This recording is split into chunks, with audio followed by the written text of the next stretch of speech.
Support for 100 Watts and a Wire is brought to you by 100wattsandawire.com. To subscribe to the show, simply click the RSS feed or subscribe wherever you get your podcast. When you visit, apply for your free 100 Watts ID and learn how you can become a sustaining member. Click the donate page and pick the option that works best for you. We've got a traveling toolkit, 100 Watts and a Wire gear, and activity days with prizes. That's 100wattsandawire.com. And ICOM. New year, new savings. Bringing the new year loud and clear with some of ICOM's most innovative products. Check out the website for current promotions on ICOM's 7610, 7300, and 9700. Visit ICOMamerica.com/amateur for more information on all ICOM radios. And LDG. LDG leads the industry in customer service. Every LDG product comes with a 2-year parts and labor warranty, and it's fully transferable. If you ever sell or give away your LDG tuner, the remainder of the warranty goes with it. For more information, visit ldgelectronics.com. And now, from Grid Square Echo Mike 48, this is 100 Watts and a Wire. Well, hey there, it's Christian. My call sign is Kilo Zero Sierra Tango Hotel, and there goes the owl. I've got a big old owl, lives in a pine tree just across the way, and in between my antenna garden. I don't have an antenna farm by any means. I have an antenna garden. And we're doing a bit of a walk and talk, a field report for part of this episode. I'm scheduled to talk to Steve, W7UDI, a bit later today. I'm having a couple of issues outside. It always seems to be the way. I spent about a day and a half in Louisville, Kentucky. And when I came home, it seems like I find something. I always find something. And it's part of the thing that we really love. And then there's a part of the thing that we really hate. At least I'm talking me. You know, and again, there's an issue with 160, and I've got another little issue that I'll talk about with Steve. I should tell you, we're sitting at 32 degrees. It is clear, just a slight wind this morning. The sun is out. It's beautiful. There goes the owl. I think it was waiting for me to decide if I was going to come that far or not. So the issue I'm having this morning, 160, is just not really, it's like a bad connector type of issue where it's there, it's not completely gone, but something's wrong. And either the center pin is pulled away, I don't know. I'm also having that issue with my 80 meter, which is pretty much in the same place. So either, you know, maybe a deer came through, ran into it, the winds came and whipped up over the hill and kind of pulled them both. Now, if I put a little power into the 80 meter antenna, it comes back.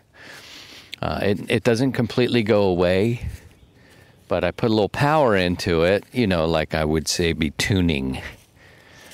A little power goes through the line, it comes right back. So yeah, I talked to Steve yesterday. He thinks maybe a bad connector or something's pulling free, but I checked 160 this morning before the sun came up and inside the shack, and it's not there either. And these guys are both hanging from the same tree, so something either came bounding through here, wind or animal, and we're making the track out. And I'm just going to look at it. I mean, I'm getting to the point, quite honestly, that you know, I'm wondering about 160 anymore, man. It is such a pain in the ass. And people say, man, I wish I had the space for the wire. And I'm like, be careful what you wish for, man, because mine is in the woods. And we're walking through it right now. And it's always something. So both legs, we're standing near it now. Both legs are still there. They're fine. And I'm looking up at the balun at the center. It's a bit of a jacked up balun. This thing has been built. If you've been listening any time to 100 Watts and a Wire, you know that I've had continuous issues with this. This particular antenna has been rebuilt at least twice. The center piece, the balun does look a little crooked. You know, I don't know what that is, what that means. I don't think there's... I mean, it could be critters pulled it. I don't think we've had any significant wind. But look, man, I haven't talked to you since before Christmas time. And at Christmas, we had 70 degrees. It was 70 degrees. And some wind did come through the weekend after Christmas and kind of brought the cold air. You know how that goes. But I didn't think it was anything significant. And looking up there, it does look like my balun is a little... It just isn't hanging down straight. It looks like it's a little crooked. And in this area, you know, who knows? It doesn't look like a tree limb has fallen down, which is a constant issue here. Dead wood, these trees. In the woods, it seems the trees grow so close together that they don't really get the opportunity to root deeply. And they'll get up there 15, 20 feet or whatever it may be, and they tend to fall over. It's not a chronic, this is always happening in the woods, but from time to time it does. Dead wood. There are trees here. I'm looking at probably 3 dead little trees. And just, you know, in a 15-foot area, there's no drip line for these trees. Meaning that if they grow up and they send out their branches, there's no water drip line. There should be enough space between trees to have a significant drip line so they can kind of spread out easy enough and grow properly. Well, in the woods, everything is everything, and it grows where it grows. Anywho, you get some trees that just don't make it, and they end up dying out, and they don't root deeply, and they fall over. Not the case here today. I think this could either be wind and a case where we've pulled away in our connector, or maybe a couple animals. We've got coyotes, we've got foxes, raccoons, deer, of course, and maybe something came and hit this 213 hanging from the sky. I don't know. It's curious that they're both having an issue at the moment, and sadly, I don't really have enough supplies.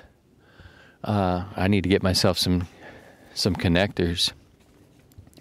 I've got a couple that you know, the regular, not the non-crimp kind, that would need to be soldered on. I could put them on there and try to solder out here, but in 32-degree weather, it is not ideal to be soldering, and I can't take this line up.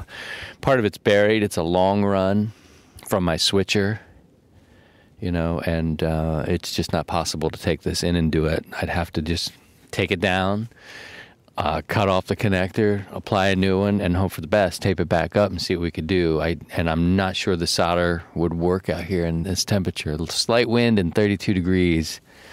It is not ideal for changing connectors. So I like crimp connecting. At least I can get out here and make sure all the contacts are in. I still have, you know, issues sometimes with them slipping and falling away and doing what they do, but I do like crimping. I'm a fan of crimping. Old schoolers may not dig that as much, but I like it.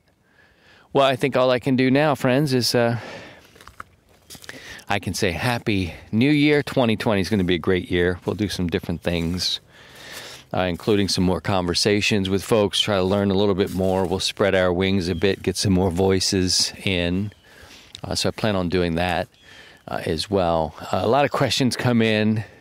Some are technically related, and maybe I'll share those and get somebody like Steve to help and talk about that. He's got, you know, over 40 years of being a ham, and part of his career is to work on things that are, you know, aligned in this hobby and field. You know, he works on the power lines, goes up towers and all that stuff. But anyway, he's seen a lot of stuff, and he's kind of a go-to guy for experience for me.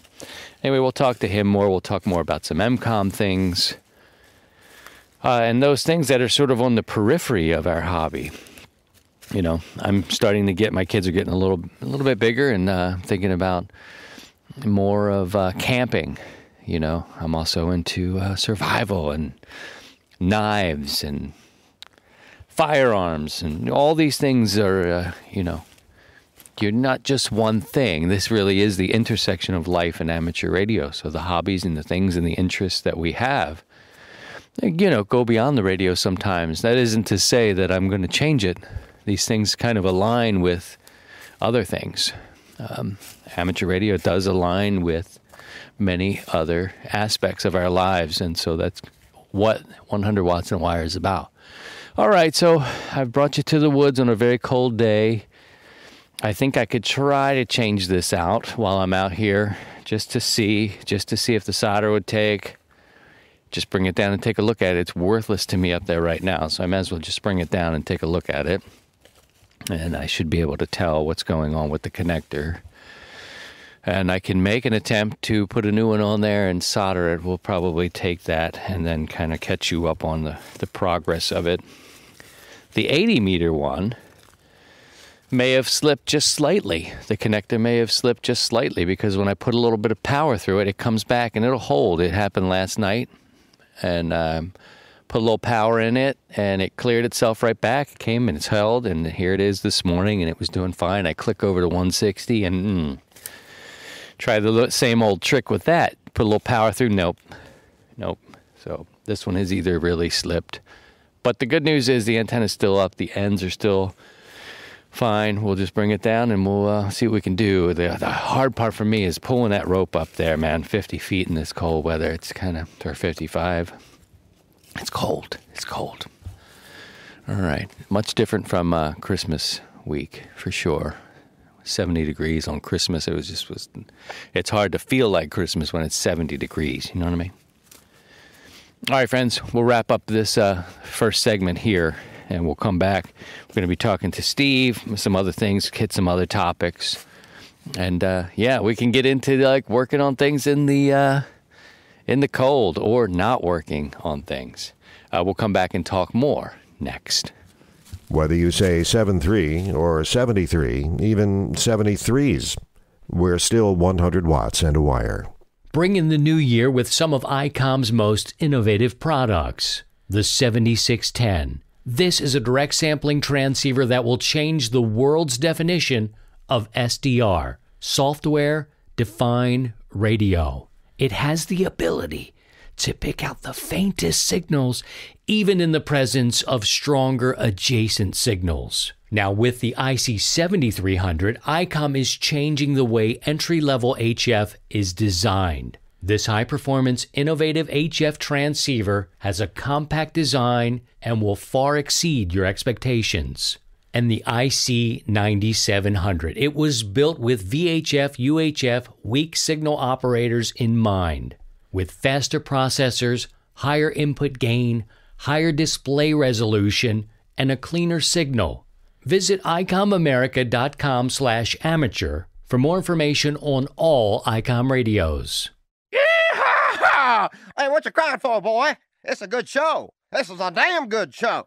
Here's Christian, Kilo Zero Sierra Tango Hotel. Okay, back inside from a cold day. It's getting warmer here now. I hate to talk about the temperature here in the Heartland because there are other people experiencing much colder temperatures. We were about 32 this morning. I went outside and did some antenna work, and I told you I'd be talking to Steve, W7UDI. He's joining me today from the Pacific Northwest in Washington State.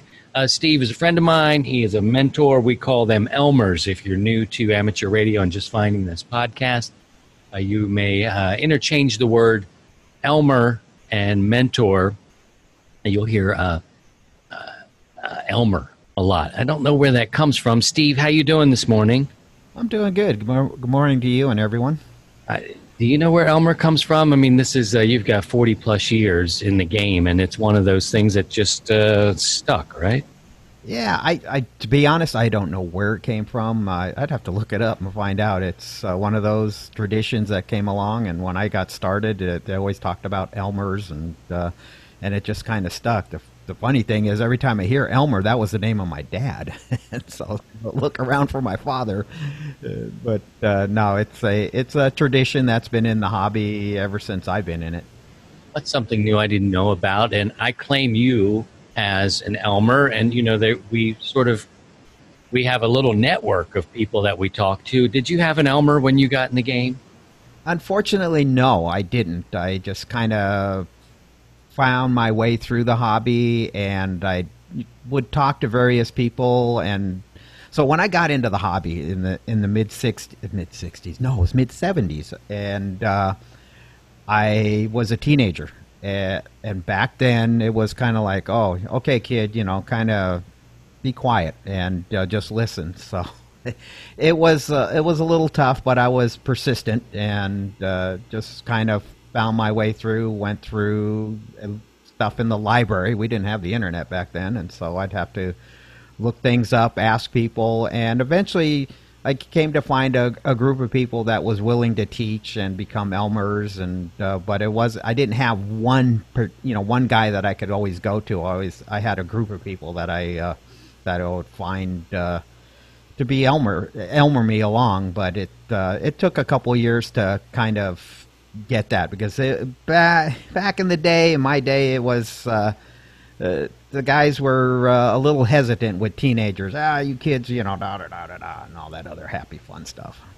Well, and you came up in the era of the code, and I mean, nowadays we all know, we talk about it, and it's a bigger issue is how do you get the next generation involved, and that's something that we'll talk about over the coming weeks.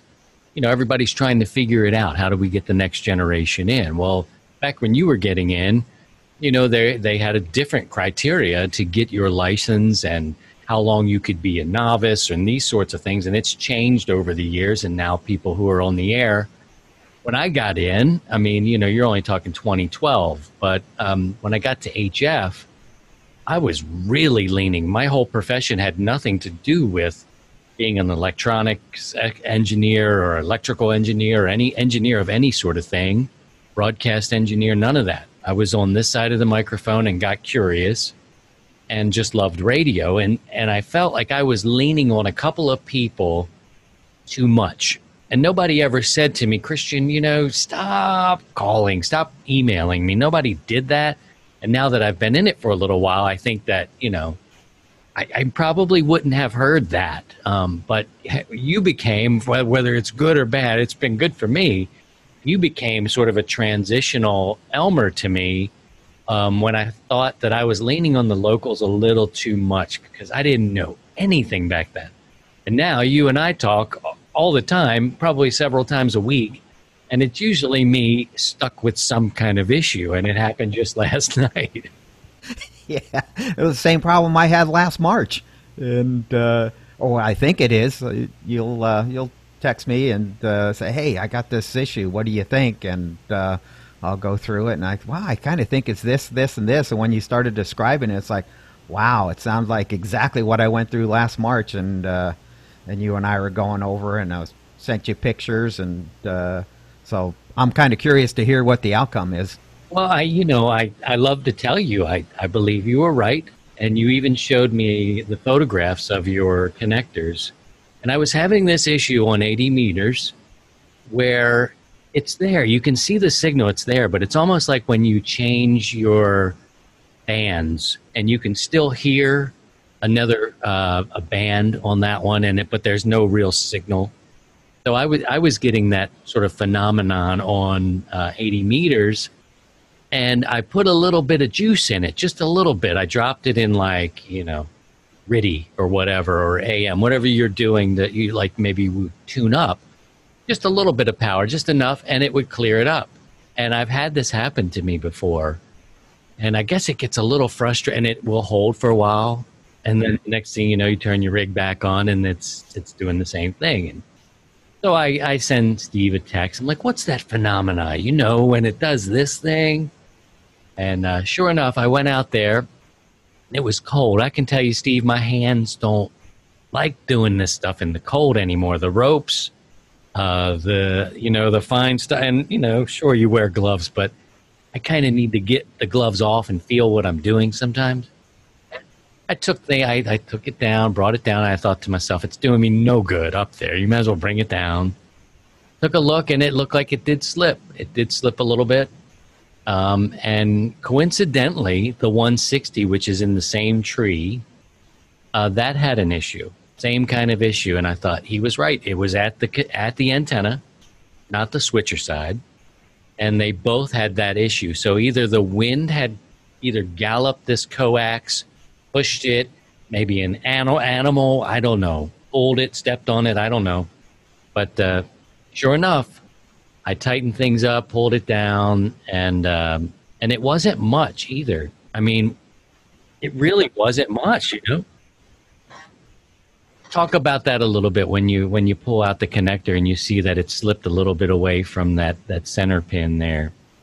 So yeah, what ends up happening? So you're using a crimp connector like I was using, and so you crimp it. Now, hopefully, you're using the right crimper and that you get the proper torque. But what ends up happening is we're getting this temperature variation. So you're going to have hot, cold throughout the day. Plus, you got the weight of the cable that's hanging down, and then, like you mentioned, the galloping. So all these factors kind of come in.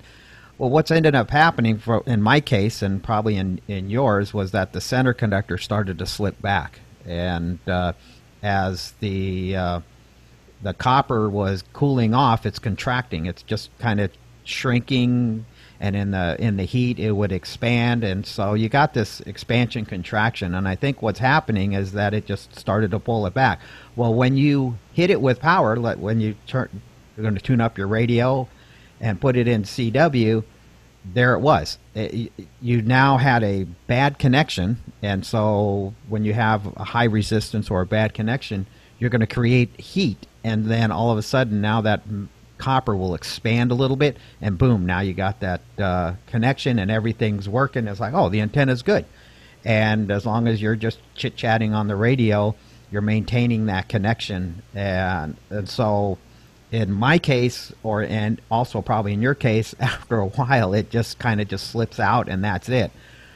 I've been using crimp-on connectors on the job and everything because it's really fast, it's easy. We can even make up connections for jumpers up on top of a tower.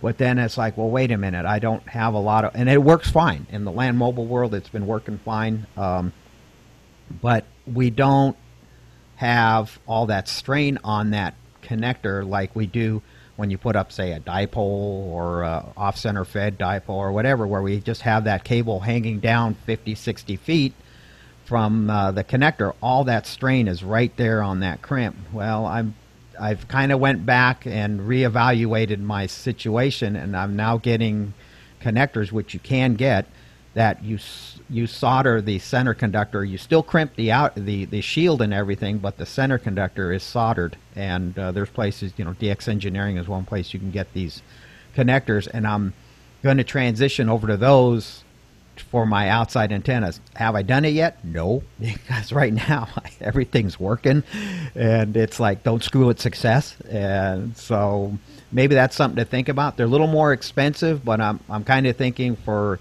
where you have a bunch of cable hanging down from a balun or your antenna connection on a dipole, that might be the better choice to solve that problem and have our connection stay working for years to come. We should probably, for people who don't know Steve, you probably heard Steve on, and we probably met back when I was doing pieces for Ham Nation, and you were doing the Ham Nation Afternet. Mm-hmm.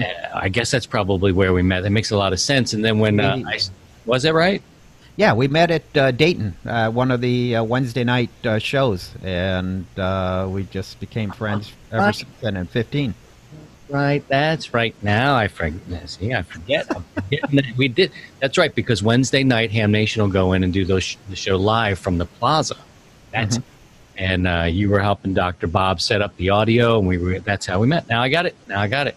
But we should probably say, of course, probably around 2015, you started running the 100 Watts and Wire Sunday evening net. We've been on Thursdays, we've been on Sundays, so you're familiar with Steve's voice from the air, and he always says, talking about ham radio is one thing, doing it is another. So you hear him on the air quite a bit, but they may not know what your job is. I mean, briefly, you talk about as much as you want, but your line of work runs parallel sort of with what we do in amateur radio.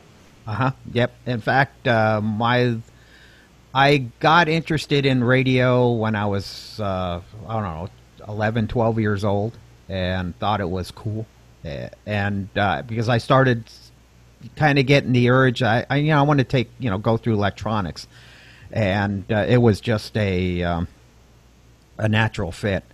So I went to school. I went to college, learned about electronics, and did that. Worked and when I was going through college, I worked as an avionics tech. I did installations in airplanes, and that was to me that was the coolest because I loved flying and I liked being around aircraft and played with radio. So it was like, wow, this is cool. And then after school, I got picked up by electric utility, working as a communications tech, and I've been in that field in the utility sector ever since. I started in 1982, so as a technician for a utility, we're pretty much jack of all trades, master of none. So I call it we work from DC to light, and basically we use DC equipment. So we have a 48-volt power plant that powers all our equipment. It's like, well, Steve, you work for electric utility. Well, yeah, of course. We know that we're the most unreliable power source, so that's why we use batteries. And then I'd work on the DC power plants, the equipment, all the way up to fiber optics, which is the light part. So everything in between fiber optics, microwave, land mobile, you name it, we pretty much do it. So it's just been kind of the radio and the hobby has been a natural fit. Stuff that I've learned in the hobby, I got to use at work, and things I learned at work, I got to, use in the hobby here. Now, if you do a QRZ look for W7UDI, you'll find Steve up on a tower, and he'll and nothing on the page. I don't know how to talk about myself, but so a lot of people ask me about that picture. So that picture is up on a tower. We were actually doing something really simple that day. We were changing out a light bulb, and that picture is out on Fidalgo Island, where Anacortes, Washington is. And the reason we have lights on that particular tower is because we have Naval Air Station Whidbey Island. So they fly over the site, and so we put markers on the tower just for courtesy. Even though we're under 200 feet on it, we're not legally required to light it, but we lit it for just courtesy for our naval aviators. And so you can see now that over the last 5 years, now that we're in 2020, you've been helping me. I'm letting the audience know that you've been helping me. I did not even know. It makes perfect sense now that you talk about the connectors. I always thought about the hanging coax. I use the 213, which is kind of military grade. It's not cheap. You got to save up for that. It's variable, but it is heavy. It is heavy, and when to pull it. And I didn't even think about to use a Seinfeld reference, the shrinkage factor when it's cold, what that may be doing to the elements inside of a coax cable. So you've actually taught me something new, and this is why I think it's important. We'll have these conversations now because we have them all the time together, usually through text or on air or whatever it is. But I think we can learn some things just talking about it. Just talking about what the weather does to that connector makes a lot of sense to me, and it's something it's probably a no-brainer or a toss away for people who have been doing it for a long time. But for a lot of us, I still feel kind of new with these things, and tracking down these issues and troubleshooting isn't always easy. And I thought this morning, I looked at the temperature, and I should get around to asking you what you're looking at right now. We were at 32. I was like, yeah, I don't know, screw it. I don't know. But then there's part of me, and it was like, get out there. You've got to find out what this issue is. You need to fix that. You need that antenna fixed right now, and I'm still trying to get over that part of this whole thing where it's got to be done. And I've seen you several times have an issue. You're like, yeah, I'll get to it in the spring. I'm like, great. Well, that's like last year. It was like I was dead in the water.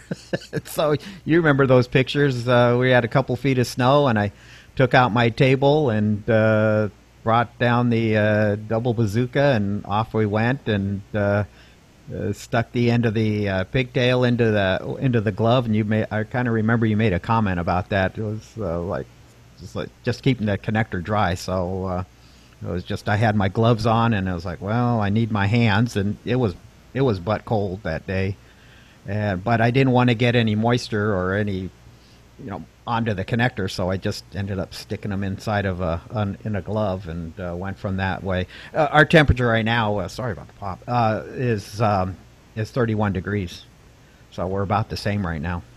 Yeah, we're trying to go up now. We're creeping up on the midday here. We're recording this on Sunday. Good, and Steve's out west, so he's getting a different time zone. So we're matching up. We're both having coffee still, though, and I like this. This will be a lot of fun. I want to take a quick break, and when we come back, we mentioned you and I are going to be all over the place because this is how we go. And but you mentioned your work on towers, and I want to take a little pause, and when we come back, talk a little bit about tower safety, if that's all right with you. Can we do that? Sure. All right, we'll come back and talk to Steve, W7UDI, more next. Made in America, shared worldwide. This is 100 watts and a wire. LDG Electronics provides state-of-the-art antenna tuners for every amateur need. An LDG desktop tuner works automatically with nearly any station up to 1,000 watts. LDG Zero power tuners are ideal for portable or mobile use, as they consume almost no current and can be powered by internal batteries that last up to a year. LDG tuners are backed by our 2-year fully transferable warranty and our legendary customer service, the best in the industry. Visit us on the web at ldgelectronics.com. And Bioenno Power, offering the best performance lithium iron phosphate batteries for your ham radios. Visit bioennopower.com. That's BIOENNOPOWER.com. Or contact dealers nationwide. This is 100 watts and a wire. Okay. We're joined by Steve, W7UDI, a friend of mine. If you don't believe it, look up his 100-watt ID number. And I held back a couple of numbers for my kids just in case one day they decide to get involved. What are you, 104? Yep, 104. 104. And I held a couple of numbers back, and we started at 100. So now we're into 3,000, deeper into 3,000 issued. Everything is free with us, and we talk about it on the Sunday evening net. 7 o'clock Central Time. You're able to hear Steve run from the West. We have Ian, who is November, Victor 4, Charlie. I'm still trying to learn his as much as possible. He runs from Georgia, and then from time to time I jump in here from the Heartland near St. Louis, Missouri. But anyhow, we talk about the 100-watt IDs. We take them during our net, and you can get one if you're interested. We share them during the net and during activity times. You can look at 100wattsandawire.com, click on The Gathering, and you can get one sequentially issued. Usually it takes a few days or a week. We've got an actual human being. The computer will generate your number, but emailing it out to you is done by a person who is busy. So we appreciate his work that he's doing too. Kilo India 9 Whiskey takes care of that side of things for us. Steve, before in our last segment, we talked about your work on towers. And recently, I won't send anybody's names out there right now, but it was a video of a ham radio operator putting up a tower. And I thought, what do you think? This is, and my whole point of sharing it with you was the fact that I could not do this. I'd have to call you, and you'd have to come here, and you'd have to help me. And it was up higher than I thought I could ever imagine. And, some of us aren't made for climbing.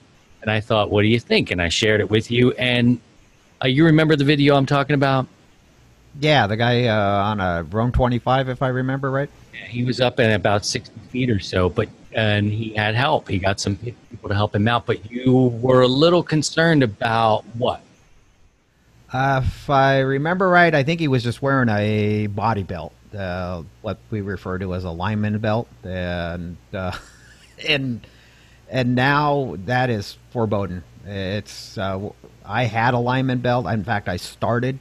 So when I was shortly after I got my my license, and I started tower climbing and pole climbing, and the repeater owners where I lived loved me because like, oh, a young guy that was willing to climb, and I would climb anything and everything, but all I had was a belt, and that's the way we did it for years and years and years, and too many tragedies, both at work and outside, in the amateur realm.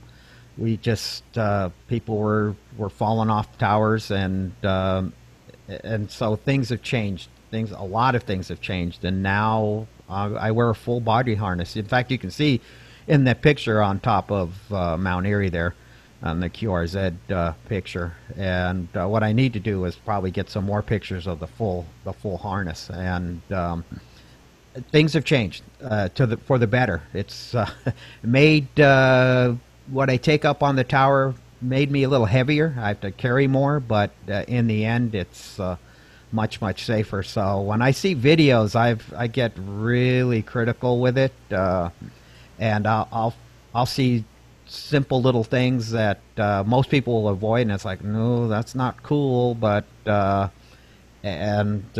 I get a little critical on that, but and I try not to be too critical about it, because trying to tell someone, hey, you need to really rethink on how you're doing that. Some people get, oh, I've been climbing for the last 50 years this way. You're not going to tell me how to do it. It's like, okay, whatever. Go for it. It's, but, hey, I'm just trying to help you. So you have a tower, too. Is yours 75 foot or is it 100 foot? The one I have up right now is 80 foot. Okay, so you have an 80-foot tower. You've been climbing for decades. And you talked about protocol, rules, that sort of thing. So needless to say, when you go up on your own tower, you're using the same, you don't half-step it going up there, right? You're doing all of what you do in your day-to-day work life, right?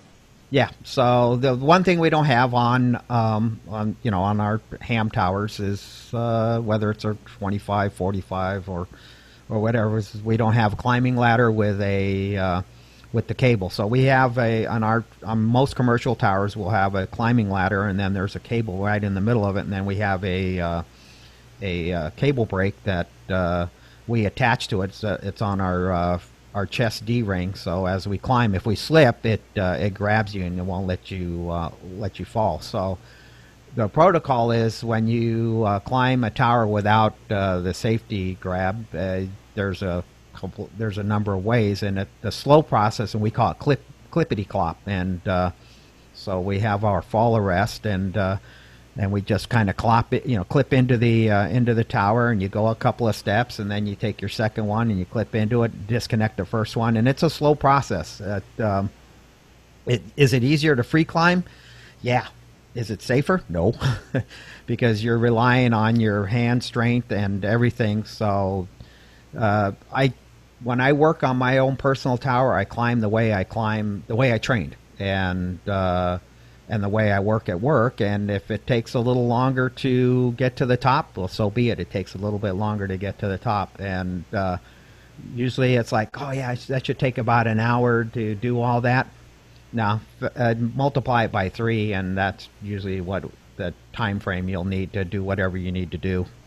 A couple times out of the year, Karen Eve Murray, KD2 GUT, she's the editor for Amateur Radio Newsline, and she'll call up and she'll have a story for me, and she'll want me to do a story. And it's always, not always, but I'm kind of the guy that they go to when someone falls and dies on a tower. And I think I'm tuned into it a little bit more now, but it seems like last year, and it just sounds like, well, it was just a couple guys, but I think there were 2 amateur radio operators, if not 3.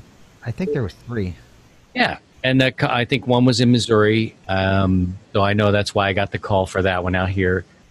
And these are experienced, quote, experienced people. And like you said, to each their own. If you're going to go up there, and, I've seen guys working on, this is a different topic, I've seen guys up on dealing with tree limbs and things, completely not safe. I mean, like, what is that? And then we hear about these stories of people who are experienced antenna people or tower people. They've got towers. They've been going up and down for years. What do you think? I mean, naturally, it's got to be upsetting, or like a shake your head moment. But I mean, as a guy who's doing this for his living, what do you make of these amateur radio guys falling off of the towers. It's hard. It's disheartening. It's sad. They're doing basic mistakes which they wouldn't do on the job if they're professional climbers. And I know like one of them, they were taking the tower down, but they didn't do the first step, and that was inspect the tower. It's just before you go up, just look at what's going on at the base. And a lot of times you're going to have a bunch of corrosion, and all of a sudden it's like this base is not right. You've got two legs that might be corroded, and now you want to get up on there. Now you're going to add some other forces to the tower, and then you're taking it down. And I think that was one of the deaths was they were disassembling, and it's like, why don't you just if you have the room, cut the guys and drop it and scrap the metal, and or if you can't drop it, then you know what, bring a crane in. Well, that's what we're doing. We're using more and more on the job a crane. It's a little bit of expense, but you know what, you bring in a crane, you can have it attached. Now granted, if you got to go up it, but even if you can't climb the tower, a lot of crane companies now have man baskets, and they will they'll hook up the man basket. You go up in the man basket, you make your attachment to the top of the tower or to the antenna, and go from there. And if you're bringing the tower down, you make the attachment to the tower, and then you come back down, and then you can hook up to the sling, and then go from there and bring down the tower safely. So there's ways that we can work around it. The problem becomes it's costly. A crane is about $150 an hour, at least out here, and it will vary from area to area. But look at that, and I mean, it's money. Yeah, I know we're supposed to be frugal and all this other stuff, but what's your life worth? It's the same thing with safety equipment, and I'm going to use this 30-year-old leather lineman belt to go climb on a tower. Well, no, why don't you just get a proper harness? And yes, it's going to be an investment, but what's your life worth? And unfortunately, we take our lives a little short. We take it for granted, and it's like, oh, this can't happen to me. That happens to the other guy. Well, guess what? It can happen to any of us. So yeah, I'm not trying to make this about a bummer, because you and I always have a lot of fun, but I think that setting up the way that you work and what you do as a profession and your area of expertise is important for our listeners to hear. And I hear a lot of times on the radio, you probably have too, some of the locals, they'll talk about they need to do a little tower work, and you get these old boys that are getting a little too heavy to get up there. They're getting older and they don't want to go up. I just need to find me a young guy, 18 years old, like a monkey, go up there and do it. And you had to have heard these sort of scenarios. It's almost like I'm going to hire a guy who's willing to do it. I wonder if, there's so much training and everything else that goes on in amateur radio. Is it worth I don't know if it would be something the league would do or local clubs would do, and maybe they do. I don't know. Never heard of this. But could there be some tower safety training involved in either our amateur radio clubs or elsewhere? You have any thoughts? That, and unfortunately, I think the lawyers would come into play on this. There's two companies that we use at the work. So there's Comtrain and Gravitech, and I've been certified by both of them. My latest was Gravitech, and so they're the two recognized trainers to get us competent to climb. And but it's a 40-hour class, so it's a full week, and it's not cheap. And that's just on the pro side. And, companies will send their people out to get this training, and but here on the amateur side, I don't know. It's so basically, unfortunately, we live in this sue happy society. If a club turned around and got some people and did some training, and but if someone got hurt, then what kind of liability goes back? Does the family go, hey, Club XYZ, you trained my husband to be a climber, and your training wasn't sufficient, and he fell and got killed? I don't know. That we need to do some training, but then it comes down to the liability. Unfortunately, that's the sad part about the way things are these days. But right, you're right. In a litigious society, we will sue each other for nothing and everything. And yeah, you're right. This is probably a bad idea. No, it is that part is the unfortunate part. But we need to get people they got to be aware. You got to do, even if you don't have the training, do it what's the industry standard, use the proper safety equipment. People, you can hire tower climbing crews if you can't do it yourself, and go from there. I wish some of these training companies would offer an abbreviated version that would kind of help, and maybe down the road someone might have that training or something like that. But getting a formalized training is really what you need, and I'm lucky enough to have that through work, and but I'm not, I can't train anybody. I'm not certified to be a train the trainer or train people, but it's so I don't know how we tackle this. It's tough, and it's not it's not for us, I guess, to figure it out. But I think since we have a platform, it's something we can talk about. And you look, guys, please, everybody can throw up. I ride across the country. I just did it. Spent the evening, a day and a half in Louisville on business, and you ride through and across the country, and you see how television antennas, they look like 50-foot towers to me, and I always try to guess the antenna up on top. But many of them are television antennas, because that's what they did to get up and over the signal and through those hills and things. So they're all over the place, and people can just do it. People can just go ahead and put a tower up there. Me, the fear of heights, I get to a certain level, I'm no good to you. I'm no good anymore.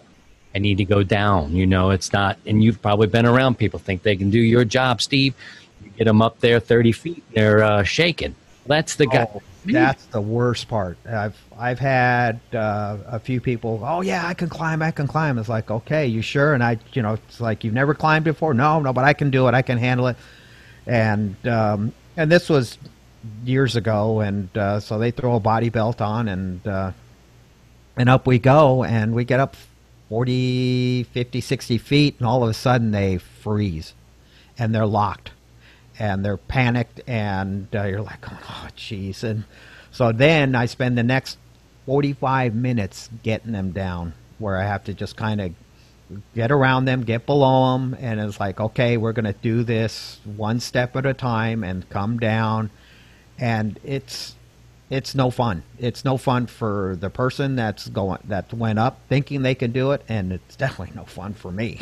And it just adds a lot of stress to the whole situation. And so, if you're not comfortable, know your limitations. If you're not comfortable on a step ladder, then by golly, don't be on a tower. That's the last place you need to be. And it's okay. It doesn't mean you're any less of a person because you are not comfortable with it. It's, at the end of the day, you're going to go home to your family and you're going to enjoy the hobby, for years to come. But we have a great hobby, but we have some dangerous aspects of our hobby. Like a lot of hobbies have their dangerous aspects. For us, it's, putting up antennas, and whether it's on towers or even putting up an antenna in your backyard with a push-up mast, and you're on a city lot, and what's kind of running along the backside of your property line is the power lines, and all of a sudden you start losing this mast, and it's heading towards the power lines, and the natural reaction is to try to save it. It's like, no, get away from it, let it fall into the power lines. And you'll have a bunch of arcing and sparking, but still, it's your just safety, and we got to think about that. And and oh well, we can go on for hours on this, but See, this is the beauty of this. Is why I think Steve is important to have on at least once a month, if not more, to pick up little bits of segments. We've learned today what connectors do. If you didn't already know this, we know what connectors do in temperatures that vary. It's almost like when you were saying that, I thought, well, that's how my wood doors are in my old house. You know, when the weather changes, my doors swell up, they get, thin, and when it's cold, that sort of thing. And I never even thought about that. So that's something we learned today from you, which is appreciated. The other stuff is the tower stuff that came on. We didn't even have this on our list of things to talk about today, but setting up your profession and career and expertise, I think it's important. Know your limitations when it comes to the towers, and you got to be smart enough to understand that the person that you're bringing in to help you need to make sure that person, one, is still of age to do it properly, and that person is trained and comfortable, because we're finding out now, you look around and see some things, you go, oh yeah, we'll be fine. That's only 50 foot. I do it all the time. And what's the weather conditions? Is it icy? So if you're the person that's like me, who knows my limitation, I'm good about 15, 20 feet. At that point, I'm not good. I'm no good to you. I can't work with my hands. I'm not good. If you're that person, know that whoever you're bringing in is comfortable, trained, is using the right stuff. Because as Steve pointed out, we looked at the video, excited for a guy getting a new tower, but old boy up there doing the work wasn't right. He wasn't right. He was using an old school way. And from time to time, at least a few times a year, we're hearing about these guys who are trained and have done it all their lives are falling and dying. It seems you fall off the tower, you don't hear the story about the guy who falls off and breaks his leg. Dead is the story that you hear. There doesn't seem to be much in between. Yeah, and then there's one other thing that's one of my real big pet peeves when I look at pictures or videos of guys, putting up antennas, and I love watching that stuff. Just, and I'm excited for whoever, they're getting their new antenna put up, or they got their tower put up. The guy's on the tower not wearing any head protection, and it's like, oh, you got to be kidding me. And oh no, I don't want to wear a hard hat. I'll get blown out of the way. Just simple. If you look at my picture, I have a mountaineering helmet on with a chin strap. And it's there as a bump. There's so many times climbing up a tower, I'd bump right into something. And we have a lot of angle steel on the commercial towers. And if I didn't have head protection, I would have had to crack my head open. And now I got a bleeder. And then here we are dealing with that. And we don't want to deal with a head bleed at 200 feet up in the air. It took a while to get up there, and it's going to take a while to get down.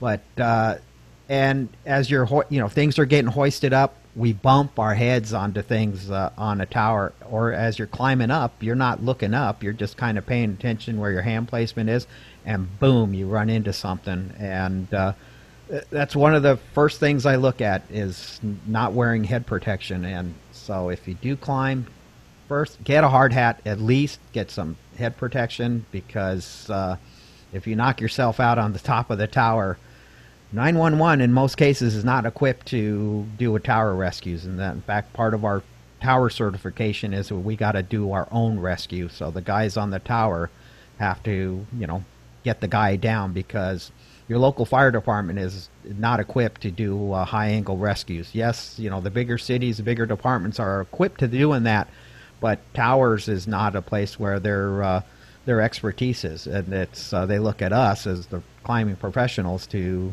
get our people down. And in the amateur world, we don't have that. And so if someone has a head injury and loss of blood, and they can't get themselves down, then we got to rescue them and bring them down. So, and there's a lot of training involved in that too. So, but that's beyond this point. Even the little things like eye protection. Like, imagine being up 50 feet and have something fly into your eye. When you've got something in your eye now and you're worthless. You're one-eyed Jack up there going, Steve, I got something in my eye. Yeah, and especially if you're transitioning and you're not, tied off 100%, and now you're dealing with your eye, and you're now standing on a piece of angle steel or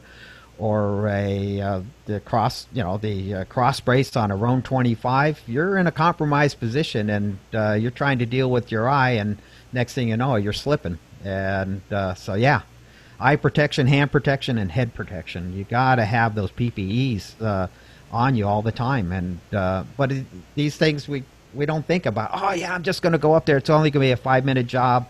I'm only going up, like you said, 10, 15 feet. Well, you know what? You can die at even 10 feet. So it's my father used to tell me that you could fall off a ladder like a step ladder. He'd say things like, he was very he was a complicated man, but he could also be very simple too. He'd say, you can drown in a teaspoon of water. You can fall and you can die off of a step ladder. So he always had these very, he had also fallen off a roof before, a slate roof. So he real hard lessons doing heating and air conditioning work and that sort of thing. But it's the things you don't think about all the time, and you think you get real cavalier, you get complacent. The biggest thing, complacency, and it happens with the guys in my field. They get complacent, and it's like, this is not at work, and away you go. You got to think it out. You just you really, really got to think what you're doing, and think of all the different scenarios that could happen, and just try to mitigate it, and do it right, do it safely, and that way you can, come back and enjoy the hobby. You're going to put an antenna up or work on your tower or whatever. You want to enjoy that hobby, and your family wants you to be there. And so just think it through. And if you're not 100%, there's people out there. You can find them. There will be people that can give you direction and help you. But just think it out and go from there. It's worth it, too, because I've found I don't have a tower. I've got a tilt. And from the people I talk to, it's not like a one-time deal. You get up there and you put up the perfect antenna, and then you never have to touch it again for 25 years. There's always some work, some maintenance that you're doing, and you're up and you're down. So just think about it. You guys are smart enough to know, but just be careful. This came up out of the blue. This was a nice sidebar. I want to encourage anybody listening who may have questions for Steve about this. You can go to our website, drop us a line. You can send it to me. You can send it to Steve. His email's on his QRZ page. It's my call sign at ARRL.net. So ARRL.net. So W7UDI. If you have that, you have a question, send it to us. I'll get it to him, or he can bring it back and we can talk about it. We don't need to harp on it, but if you have questions about that, I always have questions about other things related to that. I mean, there's all the elements. That's just a safety part kind of deal. We haven't even, and we can get into it at another time, different coax. How do you attach the coax? What tools are you taking? How are you getting up and down? What's your team on the ground like? How many? All these sort of things we can get into as we go. But this is a good starting point to introduce anybody who doesn't know Steve already. Certainly, if you've listened for a while, you've heard me reference him quite a bit. So this will be fun as we go to talk about different things. And he's my go-to guy for the technical side of this hobby. And I remember when I was putting up my hex beam, we were very specific in just the amount of time for the cement to cure. I've had people tell me, you just have a couple days, you're fine. Steve had me wait the full 30 days. He said, it'll be okay. You'll be all right. And I'm thinking, no, I gotta have it. Steve, no, buddy, no. See? It's going to be fine. No, 30 days. I waited 30 days just like he told me.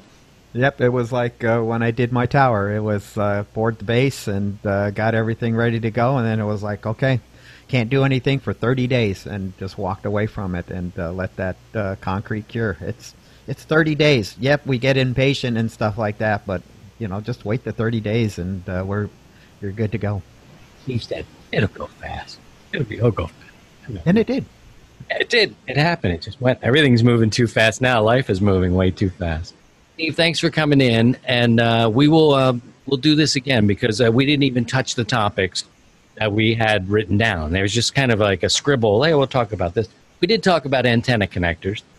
So that's one. I'm going to monitor to make sure that I'm okay. I'd love to get the link or whatever connector you're changing over to, whether it's DX Engineering or there's another competitive, connector company out there that we can look at and try to get the best deals. But if you're making the move eventually, I'll probably make the move too, because I went to Crimp Connectors because you said it was all right. And I did. I pushed you in that direction, and I didn't think it through. See, and this is for everyone listening.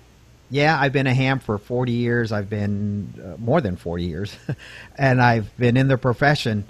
We're always learning. So everything we do, we're learning something new, and I don't know everything. I don't profess to know everything. I'm always learning something. I'm always willing to see what people are doing. Open, just keep your mind open. Don't be pigeonholed into one thought. And then, so I went to, and I told you, yeah, Chris, go to the Crimp Connectors. They're really easy to do. You do them outside. There's no soldering, no nothing. Not thinking about the stresses on there, and then when I ran into my problem, I was like, well, why did this fail? Why? And then just started looking at it and trying to and going, okay, so what's the forces are involved? And then it's like, wow, okay, this is it. So how do we mitigate it? And then came across these, and I've had these connectors from other suppliers, and it was like, okay, and I tried to look to find them, and then I found DX Engineering sells them. Now they're on the pricey side. They're not cheap. But it's like, okay, well, this might be something good that will work, and we'll give it a try. Now, inside the shack here, am I going to use those connectors? Probably not. The Crimp Connectors are going to be just fine because there won't be the stresses and strains like the connector outside. But on my outside connections, I'll probably use those connectors where you solder the center conductor and then the shield is crimped. And I think it's the best of both worlds so far. I love the crimping because I had a hard time. I didn't have a field soldering iron to work with, so that became an issue for me. Crimping was great. Crimping is cool. It's still cool, but there's always been this sort of, I don't know. Everybody's got a different philosophy about it. I still love the crimp, but I can see now what you're talking about with those crimp ones. There's sort of just a tight spiral or circle at the top where it's not really conducive to doing any soldering. So what you're talking about must have sort of like that little cutout, that little teardrop sort of thing where you can solder in there, right? Uh-huh. Yeah, it looks like your standard solder connector, like the Amphenol, the old school Amphenol solder connector. So you bring in your center conductor there, and then there's a space there, and then you just kind of heat up the center pan and then flow it with the solder, like you would normally do a solder type connector. The only thing is you're just soldering the center conductor, and then the shield, instead of trying to solder to the body of the connector, it's just a crimp connection, and so you have that mechanical connection there. I think the solder giving you're getting the electrical connection, plus you're getting a mechanical connection there for the solder if you do it properly. So we'll see. We'll try it out. Give it a few years and real world testing with the weight hanging on there. They might fail too, so we might have to look at it. And there's other ways. If you can't get the solder connect, maybe we need to start putting some strain relief on the cable so that there is no strain on the connector. So we can probably tie up some paracord or something into a kind of a Chinese finger deal, and then support it from the balun or the center rope, and take the strain off the connector. That's another way that we can solve and still get away using a crimp connector. Oh, I like that. Okay, cool. You got me thinking now. We'll take that link, and when I put the show up, we'll put it on the Facebook page or something like that, just to let you know what we were talking about and what we're saving up for. So we can do that. Steve, thank you so much. We'll catch you on the Sunday evening nets, and we'll have you back on the show as well. So, and then if you need to know, Sunday evening, 7 o'clock Central Time. During the winter time, we've moved to a 75-meter phone. We're looking at 3902 has been a good frequency for us. been a really good frequency. You must have picked that because it goes almost any. It just kind of happened to, we were kind of, finding our spot, and we just kind of found this spot that works out. Now, unfortunately, it's, I'm getting reports from the Northeast. There's some kind of over-the-horizon radar that's really tearing those guys up. So we might be trying to find something up the band. Here in the Northwest, we're not getting too hammered with that noise problem that the Northeast is having. So, but we just kind of stumbled on this one, and it seemed to be working pretty good. But trying to find a frequency that's going to work for everybody is tough, especially on 75 meters. And but we'll try to do our best. But right now we're just 3902 seems to be working out now. Whether it'll keep working out for us here in the future, we'll wait and see. All right, buddy. We'll talk again soon. You guys take care of yourselves and take care of each other. And by all means, if you can, please try and stay above the noise. To join the 100 Watts in a Wire community, visit 100wattsindawire.com.